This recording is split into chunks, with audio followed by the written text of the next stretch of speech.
August रोजी यवतमाळच्या घाटंजीमध्ये घरफोडी झाल्याची घटना घडली होती. घाटंजी येथील गिलानी कॉलेज समोर राहणारे विजय इंगोले व त्यांच्या कुटुंबीय बाहेरगावी गेल्याची संधी साधून ही घरफोडी झाली. यामध्ये 2 तोळे सोन्याचे दागिने, 2 तोळे चांदी व 14,000ची रोख रक्कम लंपास करण्यात आली. याबाबत घाटंजी पोलिसात गुन्हा दाखल करण्यात येऊन पोलिसांनी तपास सुरू केला. मात्र कोणताही ठोस पुरावा मिळत नव्हता. तेव्हा या घटनेचा उलगडा होण्याच्या दृष्टीने पोलिसांनी गुप्त बातमीदार नेमले व याचमुळे घरफोडीचा उलगडा करण्यात घाटंजी पोलिसांना मोठं यश आलं. घरफोडीची तक्रार करणाऱ्याच्या पत्नीनेच हे कृत्य केल्याचं धक्कादायक वास्तव समोर आलं.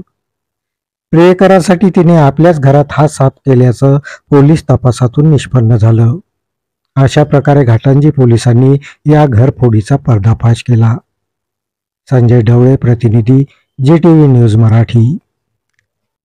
दिनांक 18/8/2025 रोजी शहरातील गिलानी चौक येथे 18 ऑगस्टला फिर्यादी विजय इंगोले यांच्या घरी अज्ञात चोरट्याने घराच्या मागील दरवाजा तोडून घरात कपाटात ठेवलेले सोन्या चांदीचे दागिने व रक्कम लंपास केल्याबाबतची तक्रारीवरून गुन्हा दाखल झाला होता.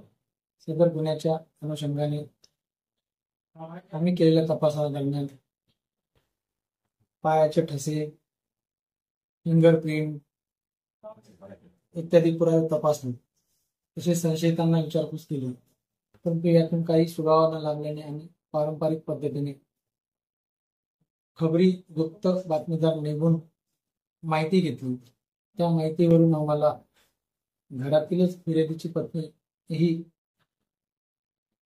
सतत मोबाईलवर संभाषण करत असल्याबाबतची बाब लक्षात आली.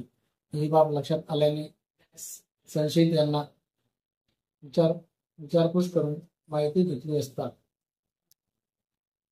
फिर्यादीची पत्नी हिनेच आपल्या घरातील सोन्याचा पोत हे संशयित इसम ज्यांना ताब्यात घेतले त्यांना दिल्याचे कबुली दिली व उर्वरित सोने माहेरी तसेच काही खर्च झाल्याचे सांगितले.